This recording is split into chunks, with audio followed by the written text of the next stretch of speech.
Hola, ¿qué tal? Buenas tardes, Latinoamérica, buenas noches, Dinamarca. Es un gusto para mí el día de hoy presentar al doctor Antonio Bernabé Ortiz del Centro Crónicas, que es el Centro de Excelencia en Enfermedades Crónicas, afiliado a la Universidad Cayetano Heredia de Perú. Em, el doctor Antonio es investigador asociado a este centro y es director adjunto del centro. El día de hoy nos va a hablar sobre la epidemiología de las complicaciones y mortalidad por diabetes tipo 2, utilizando datos de Latinoamérica. Y sin más preámbulo, le damos la palabra a Antonio y muchísimas gracias por acompañarnos el día de hoy. Ok, Adelante, Antonio. gracias, Omar. Buenas tardes acá, buenas noches en Dinamarca. Como ya dijo Omar, esta es la razón de reunirnos en esta oportunidad. Yo siempre que empiezo una presentación, empiezo con mis conflictos de intereses. Ya, bueno, como les decía, financiamiento actual, tenemos financiamiento de NIH del Reino Unido, 4 proyectos financiados por ellos, del Medical Research Council del Reino Unido y de FIND en Suiza. Y formo parte de Crónicas, que es el centro, y de la Universidad Científica del Sur, además de la Universidad Peruana Cayetano Heredia, ¿no? He tratado de hacer un esquema más o menos centrado en la razón de esta charla, ¿no? La primera es hablar de mortalidad en sujetos con diabetes mellitus tipo 2 en Latinoamérica. El segundo es hablar de epidemiología de las complicaciones por diabetes. Y el tercero es medidas preventivas en diabetes, ¿no? Resultados de estudios poblacionales nacionales. Entonces vamos a empezar con el primero, mortalidad, que está basado en un manuscrito que publicamos en el año 2019, más que todo, ¿no? Y que tal vez ahora que lo estaba chequeando requiere una actualización 5 años después, ¿no? Ok, sabemos bien que la diabetes mellitus está asociada a mayor mortalidad, ¿no? Que tiene efectos negativos sobre la salud, incluyendo complicaciones, discapacidad y disminución de la calidad de vida, pero también mortalidad, ¿no? La mayoría de estudios sobre mortalidad para esa época, en el año 2019, eran de países de alto ingreso, ¿ya? Estudios en regiones como la de Latinoamérica, en realidad son y siguen siendo escasos, ¿no? Eran escasos y siguen siendo escasos. El acceso a los sistemas de atención de salud difiere entre los países de América Latina e incluso dentro de ellos. No es igual en Estados Unidos o en Europa, donde casi todo el mundo tiene un seguro y por lo tanto puede acceder al sistema de salud. En nuestros países, por ejemplo, algunos tienen seguros y existen diversidades de seguros de salud, ¿ya? Lo que llamamos un sistema de salud fragmentado, y lo que en teoría puede afectar en la calidad de acceso perdón, la calidad de salud a las que tienen acceso las personas, ¿no? Con diabetes. Y se realizó una revisión sistemática para evaluar la asociación entre diabetes de tipo 2 y mortalidad por todas las causas y por causas específicas en la región, ¿ya? Bueno, los métodos son todos los que se siguen en una revisión sistemática, un registro en Próspero. Hubo criterios de inclusión para los estudios. Nos centramos más que en estudios de cohorte prospectivos, de base poblacional y que incluyeran varones y mujeres adultos con diagnóstico de diabetes tipo 2, ¿ya? Eh, Estudios con resultados de mortalidad por todas las causas y o causas específicas y estudios que usarán personas sin diabetes tipo 2 como grupo de comparación, ¿ya? Este, esta parte de diagnóstico de diabetes tipo 2 es bien amplia.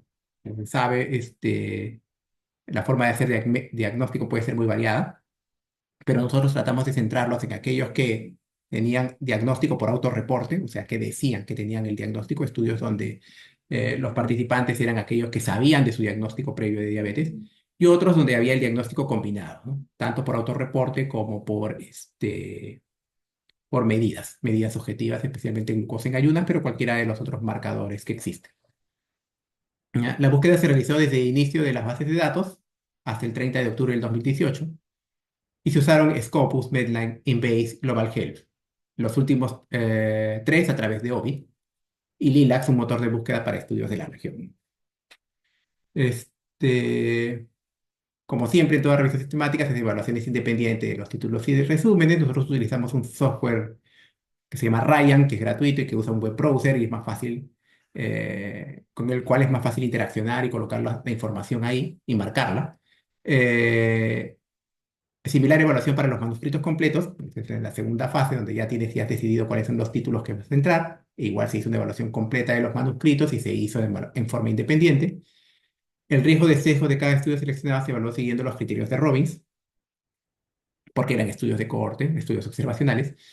La información recopilada incluía el lugar de estudio, el país sobre todo, el diseño, el año del inicio de la cohorte, el tamaño de la muestra, las características demográficas al basal, sexo y edad, el tiempo de seguimiento y la definición de diabetes mellitus tipo 2 utilizada. Y se registraron las estimaciones de riesgo para la asociación entre diabetes mellitus tipo 2 y mortalidad, incluyendo mortalidad por todas las causas, pero sobre todo enfermedad cardiovascular y mortalidad renal. ¿Por qué estos dos? Porque eran los que más frecuentemente se reportaban en los estudios, ¿no? Entonces, este es el flujograma. Nosotros detectamos 976 estudios a través de las bases de datos, adicionamos 3 estudios más de otros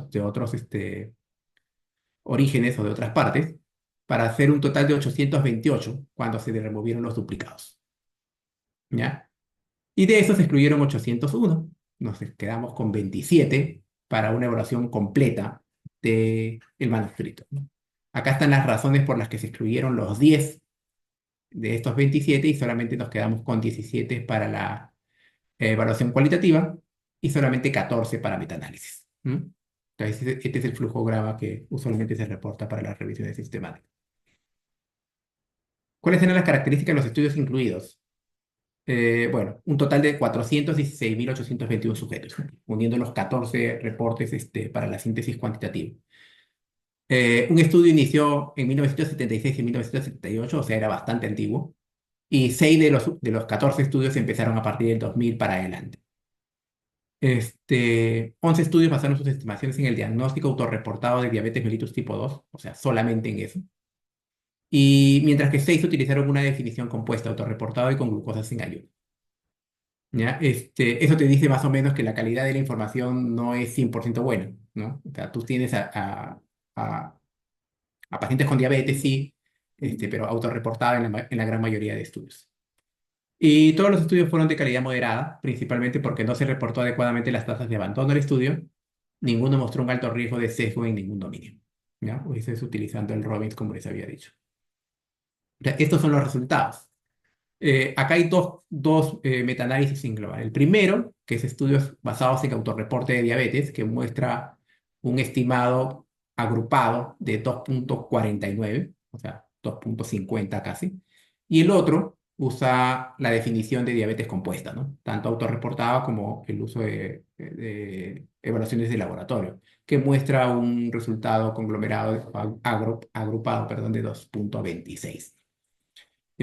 ¿Por qué la diferencia? Estos probablemente, los de la mano izquierda, tengan mayor tiempo de enfermedad, ¿ya? Y por lo tanto, el riesgo sea mayor de morir que aquellos que probablemente incluyen pacientes que recién han sido diagnosticados. Por lo tanto, el indicador se diluye un poco.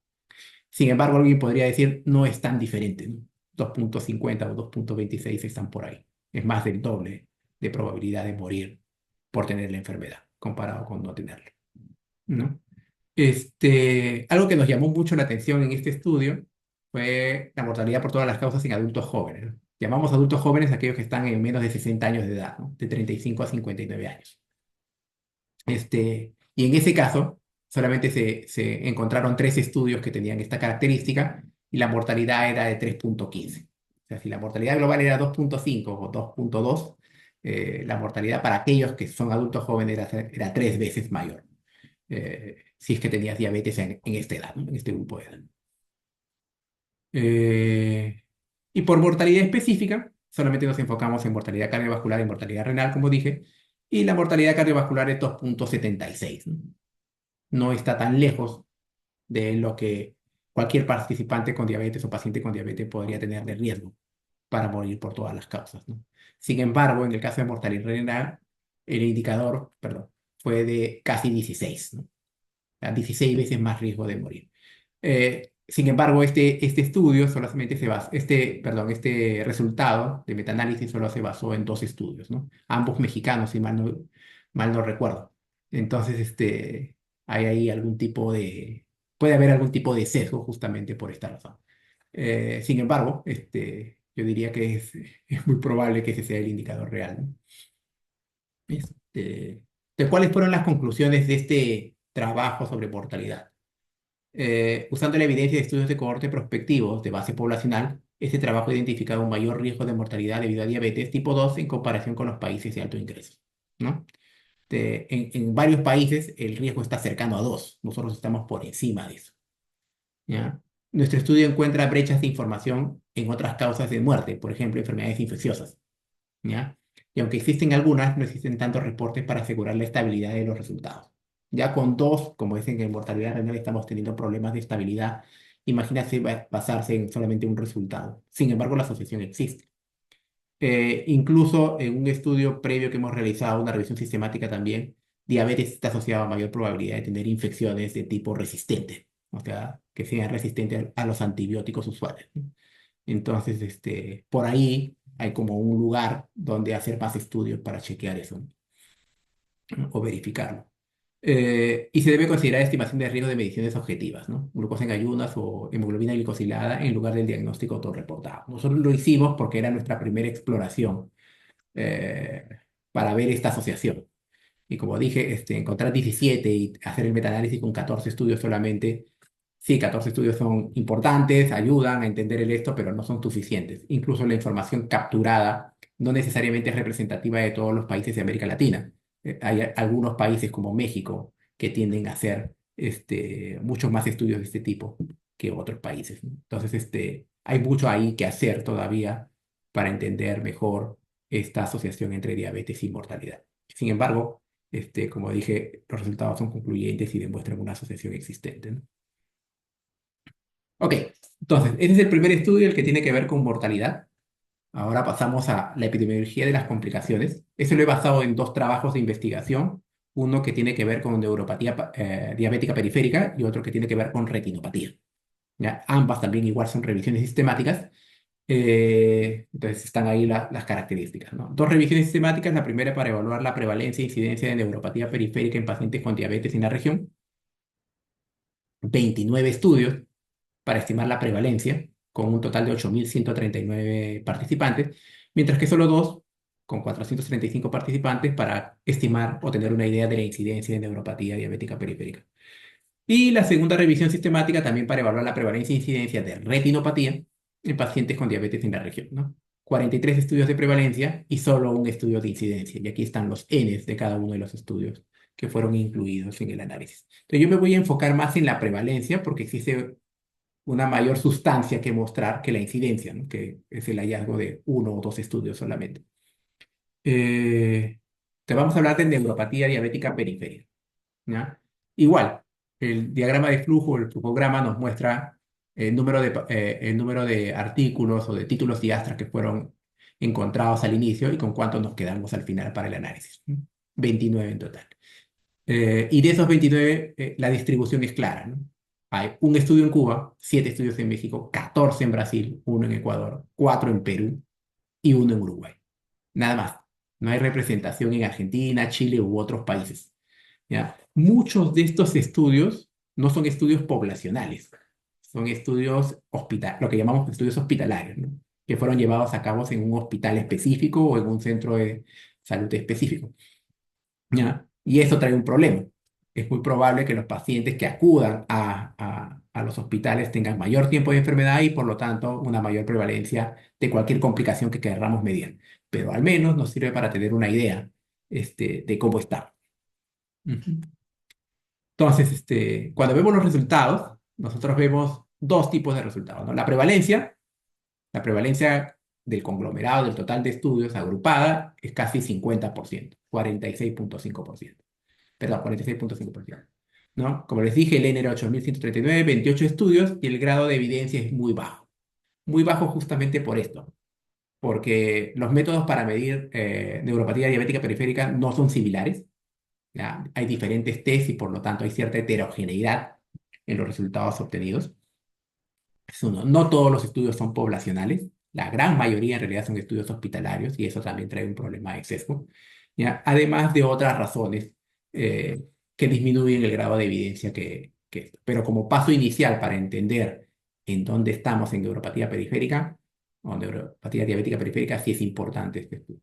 Y la incidencia está en 13.7, ¿no? 13.7 por cada 100 por año, ¿no? Eso lo demuestran dos estudios. La evidencia es igual, es baja, ¿no? Entonces no tenemos una capacidad de representar toda Latinoamérica con dos estudios solamente, ¿no? Pero también nos da una idea de cómo estamos. Entonces, ¿cuál es la conclusión de esta primera revisión sistemática? La prevalencia general de neuropatía diabética periférica fue relativamente alta en los países de Latinoamérica, casi 50% en comparación con otras regiones. Eh, Aunque la calidad de la evidencia es algo baja, ¿no? La heterogeneidad significativa entre y dentro de los países podría explicarse por el tipo de población y aspectos metodológicos, como les he explicado, la forma en cómo se ha medido y la calidad de la data colectada en cada uno de los centros hospitales que fueron, en donde se realizaron los estudios originales. Y obviamente se identificaron brechas significativas, ¿ya? Por ejemplo, su representación de la mayoría de los países. Lo hemos visto en el mapa, solamente unos cuantos países están representados. Falta de estudios de incidencia, solamente hay dos para estudios, para poder estimar una incidencia total. Y la definición de un caso con neuropatía fue heterogénea, ¿no? Con neuropatía, perdón, fue heterogénea. Entonces, eso también trae problemas para los cálculos. Pero, como digo, tenemos idea de cuánto es la prevalencia. Y en cuanto a retinopatía, que es otra revisión sistemática que se hizo, se incluyeron en total 44 estudios, como les dije, ¿no? Aquí están las bases de datos que se utilizaron, cuántos títulos y astras se contactaron y cómo fueron removidos cada uno de los procesos a través de todo el proceso de revisión sistemática, ¿no? Lo que importa, los resultados. La prevalencia de retinopatía, igual, 40.6%. ¿Ya? El grado de evidencia también es bajo. Mismos problemas, errores metodológicos, estudios hospitalarios, etcétera.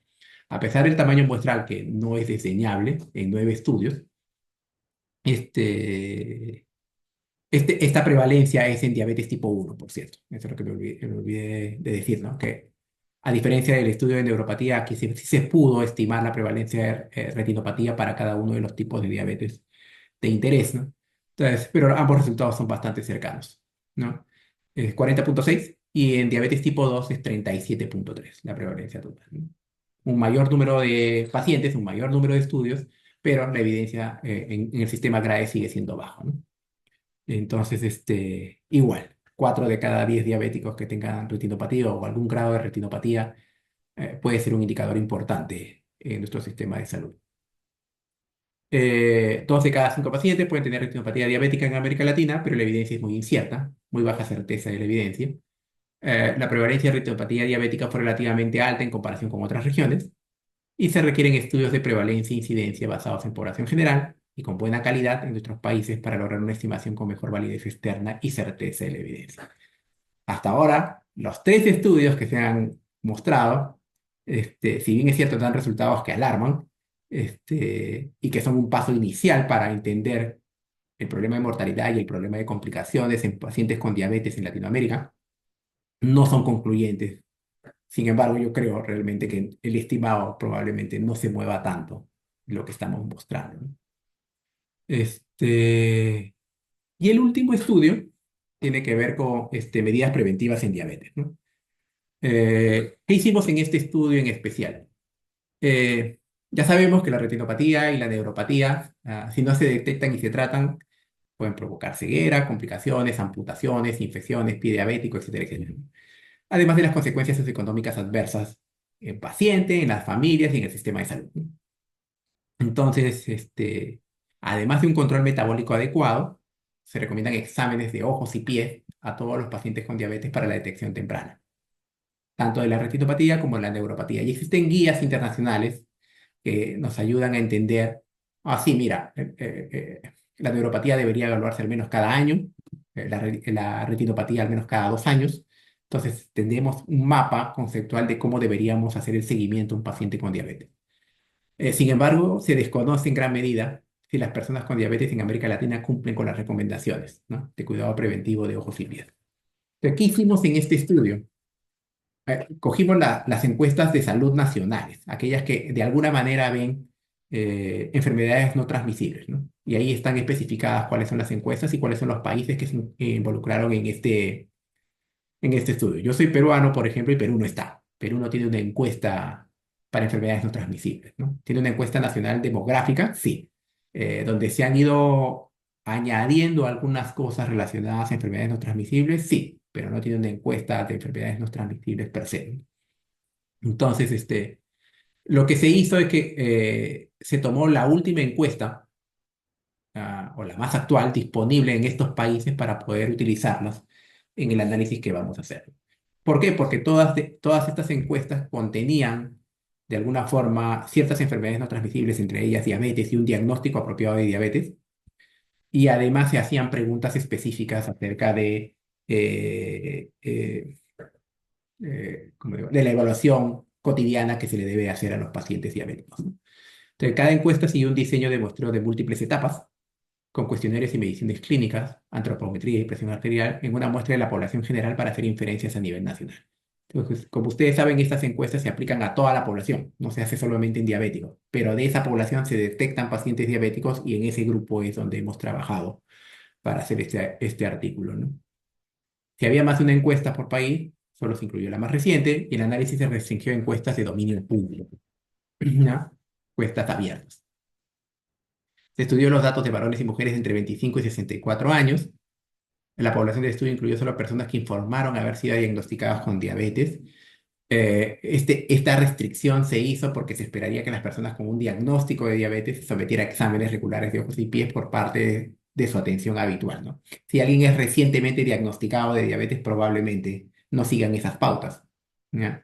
Mientras que aquel que tiene ya más tiempo de enfermedad probablemente sí lo haga, ¿no? Los cuestionarios no especificaron diabetes tipo 1 o tipo 2, ¿ya? Ese es un problema de estas encuestas, solamente preguntaron si es que tenía el diagnóstico de diabetes. Para propósito de este análisis podrá decirse que la distinción entre los dos tipos de diabetes no es esencial, porque todas las personas con diabetes deberían recibir exámenes regulares de ojos y de pies, ¿no? Y estos son los resultados. Entonces, estas son las prevalencias, las proporciones eh, de personas con diabetes que tienen exámenes de ojos y exámenes de los pies, ¿no?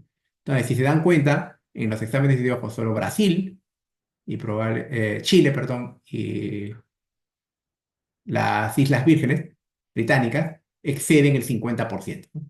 El resto está por debajo de. Y en México, por ejemplo, no llega ni al 15%. ¿Ya? En el caso de exámenes de pies, creo que ningún país pasó por encima del 50%. El más alto fue Chile, ¿ya? Y el resto está por debajo de ese valor, ¿no? Entonces, para estas estimaciones sí se utilizó la corrección por el efecto por el diseño multitápico que tienen las encuestas, ¿no? Para garantizar de que el estimado es el mejor posible, ¿no? Entonces, cuando lo comparamos por hombres y mujeres y por cada uno de los países, se ve casi lo mismo. Chile está muy por encima. Eh, las Islas Vírgenes Británicas, en caso de varones está por debajo de 50, en caso de mujeres está por encima de 50. Y Brasil en ambos casos está por 50. Luego, en Bahamas, aquí podría ser que llegas a 50%, pero el resto ya no. ¿No? Está completamente por debajo. Esta diferencia en realidad podría deberse pues a que las mujeres en algunos casos tienen mejor, no digo mejor, mayor acceso al sistema de salud que los varones. Entonces, podría ser que estas evaluaciones de ojo se hayan hecho en los últimos 2 años, en número mayor que en los varones, ¿no? Y en el caso de los exámenes de los pies, como ven, ninguno pasa por encima del 50%. Chile sigue estando a la cabeza, pero la gran mayoría está por debajo, ¿ya? Entonces, si juntamos toda la información, tenemos una prevalencia de neuropatía diabética cercana al 50%, una prevalencia de retinopatía diabética cercana al 40%, y además tenemos que ni siquiera la mitad de los participantes o de los casos con diabetes se hacen exámenes rutinarios de ojos o de pies. Literalmente estamos fritos, ¿no? O sea, probablemente nuestros pacientes diabéticos terminen haciendo complicaciones a futuro, porque no se logra el mínimo que se debería lograr. Entonces, ¿cuáles son las conclusiones de este estudio? La proporción de atención preventiva de ojos y pies entre las personas que declaran tener diabetes en 9 países de América Latina y el Caribe es baja, ¿no? En los 3 países con mejor desempeño, aproximadamente el 50% de los pacientes que declaran tener diabetes se han sometido a un examen ocular en los últimos 2 años. Sin embargo, la cantidad de exámenes de los pies fue consistentemente baja en todos los países, ¿no? Y debido a que las recomendaciones para los exámenes de ojos y pies están claramente delineadas en las pautas de diabetes, es necesario asegurar oportunidades y recursos para mejorar la adopción y el cumplimiento de estas estrategias, para prevenir las complicaciones relacionadas con la diabetes, ¿no? Y esto es vital porque si no hacemos los chequeos o no recomendamos hacer la evaluación, o no hacemos nosotros mismos las evaluaciones, probablemente nuestros pacientes terminen desarrollando las complicaciones que queremos evitar, ¿no? Eso aunado a una baja adherencia al tratamiento en nuestros contextos, a un limitado acceso al sistema de salud, creo que tenemos una bomba de tiempo ahí que está a punto de explotar en algún momento, ¿no? Y eso sería todo. Gracias.